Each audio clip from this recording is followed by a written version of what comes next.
স্বৈরাচারের ১৬ বছরে এদেশের রাজনৈতিক নেতাকর্মীরা যে ভয়াবহ নিপীড়ন, মামলা হামলা, গুম ও হত্যার শিকার হয়েছেন, তা আমাদের জাতির জন্য এক গভীর বেদনাদায়ক শিক্ষা।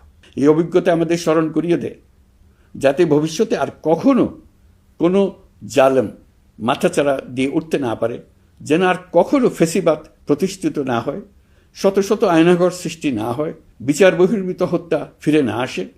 সেই জন্য কেবল রাজনৈতিক অঙ্গীকারই যথেষ্ট নয়, প্রয়োজন ন্যায় বিচার নিশ্চিত করার লক্ষ্যে বিচার ব্যবস্থা ও রাষ্ট্রীয় কাঠামোর মৌলিক ও গভীর সংস্কার। এই উপলব্ধি থেকেই অন্তর্বর্তী সরকার তার সংস্কার কর্মসূচিকে সর্বোচ্চ অগ্রাধিকার দিয়েছে। প্রিয় দেশবাসী, ফ্যাসিস্ট সরকারের ১৬ বছরের নিপীড়ন ও জুলাইয়ের রক্তাক্ত স্মৃতি এখনও আমাদের মাঝে তাজা হয়ে আছে। যারা ভয়াবহ নিপীড়ন ও নির্যাতন চালিয়েছে তাদের বিচার করা এবং যেন আর কেউ এ ধরনের দুঃশাসন কায়েম করতে না পারে, সেটা নিশ্চিত করা আমাদের গুরু দায়িত্ব। বিচার একটা চলমান প্রক্রিয়া। একাধিক ট্রাইব্যুনাল বর্তমানে সক্রিয়ভাবে কাজ করছে। ইতিমধ্যে একাধিক মামলার রায় ঘোষণা হয়েছে।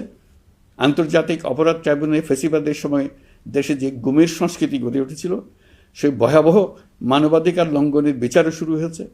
বেশ কিছু মামলার বিচারিক কার্যক্রম এখন শেষের পথে। আমরা আশা করছি আগামী দিনগুলোতেও বিচারিক প্রক্রিয়া অত্যন্ত নিরপেক্ষ ও স্বচ্ছতার সঙ্গে এগিয়ে যাবে।